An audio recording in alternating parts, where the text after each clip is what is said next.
begin with a look at how the markets performed as at Friday, the 23rd of February, beginning with commodities. Brent crude came in at a price of $82.46 and a negative change of 1.45%. WTI crude came in at a price of $77.31 with a negative change of 1.65%. Natural gas was down at a price of $1.62 and a change of negative 6.29%. And lastly is our BOG gasoline down at a price of $2.29 at a negative change of 1.84%, all as at 5:46 GMT.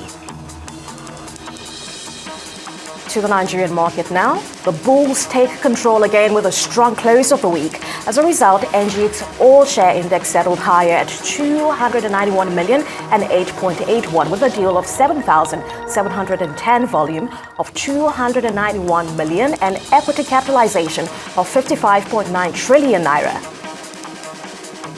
Let's now take a look at how the markets in Europe performed as at Friday, 23rd February. Where we nearly saw a positive clean sweep.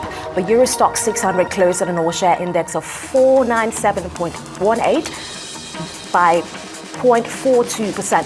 London FTSE also in the green at an all-share index of 7,706.73 and up by 0.29%. The markets in Germany saw the DAX close at 17,420.66, up by 0.29%, while the CAC 40 in Paris ended the week at 7,966.63, up by 0.70. And finally, the IBEX 35 closing at negative 0.7 with an all-share index of 10,132 being the last market closing as at 4:55 GMT on Friday. Finally, let's take a look at Wall Street.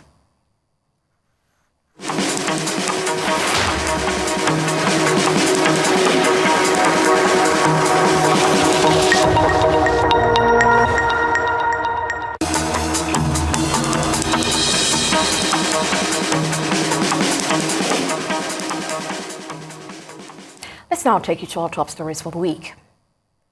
The diversification of the economy has been an important strategic and long-term goal of the UAE leadership. Economic diversification in case of the UAE implied reduced dependence on crude oil by developing traditional non-oil sectors such as agriculture, infrastructure and services. The diversification plan aims at developing the non-oil economy to satisfy the needs of the population and to assure sustainable development even after the exhaustion of oil reserves. Fluctuating oil prices and sole dependence on the same necessitated the diversification of the UAE's blooming economy. Kenyans who work overseas use the Dal CSD platform to invest in local bonds sent home the most amount of money ever in January. Remittance inflows climbed by 10.7% to $412.4 million in January 2024 from $372.6 million in December 2023, according to the Central Bank of Kenya's most recent figures. Compared to the same month last year, there has been an 18% rise.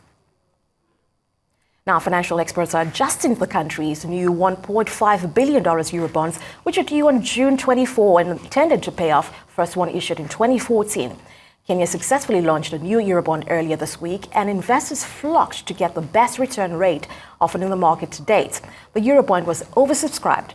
The loan, with a weighted average life of 6 years and 3 installments at a rate of 10.3%, is scheduled to mature in 2031.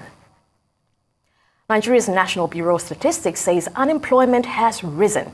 Unemployment in the third quarter of 2023 now stands at 5% compared to 4.2% in the second quarter of the same year.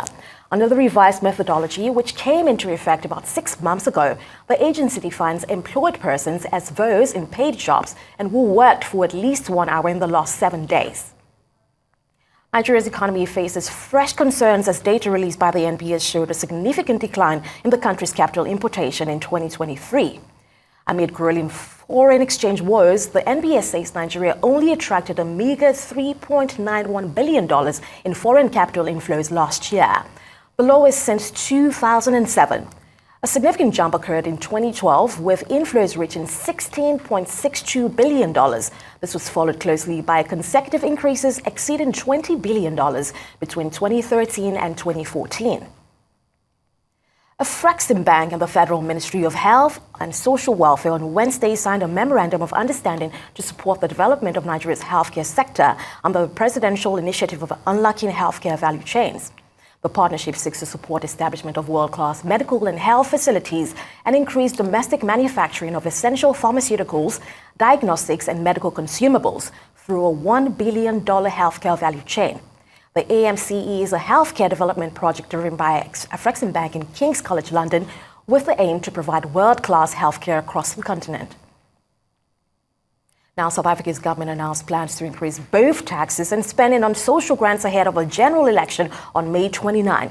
Presenting the 2024 budget, Finance Minister Enoch Godongwana says the unusual move to draw down $7.93 billion from the gold and foreign exchange contingency reserve account will not compromise the central bank's solvency and still leave sufficient buffers to absorb exchange rate shocks.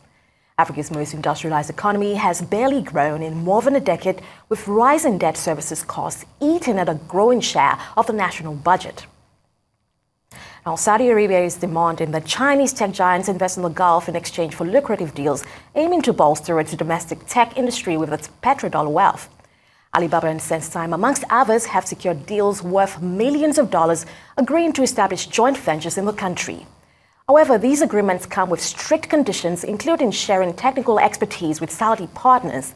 The kingdom's push for global tech companies aligns with its efforts to diversify its economy away from oil. Saudi investors are imposing increasingly stringent requirements on funding deals, reminiscent of China's past tactics.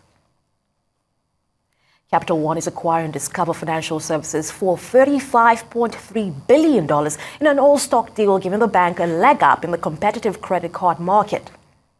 Under the terms of the deal announced on Monday, DFS shareholders will receive a little over a share of Capital One for every Discovery share they own.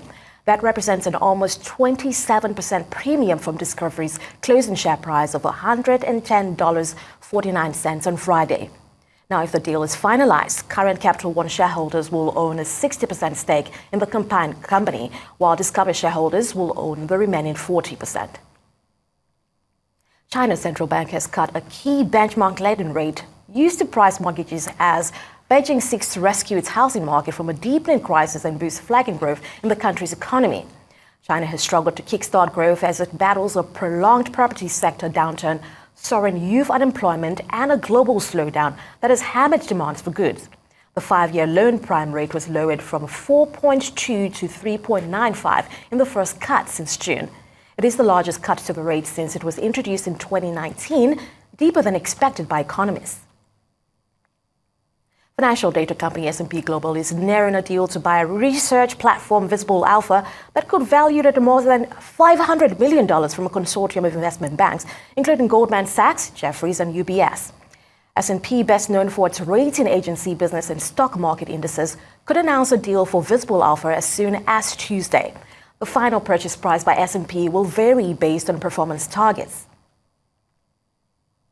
The Argentine government in January saw its first monthly budget surplus in nearly 12 years, as its president Javier Milei continues to push for strong spending cuts. January was the first full month in office for Milei, a far-right libertarian who took office in December, and it ended with a positive balance for public sector finances of $589 million at the official exchange rate. The figure includes payment of interest on the public debt. Milei has been negotiating with the International Monetary Fund over its $44 billion loan and vowed to achieve balance in public finances this year. Now, the Nigerian government and major cement manufacturers have agreed that a 50 kilograms bag of cement will not cost more than 7,000 to 8,000 naira.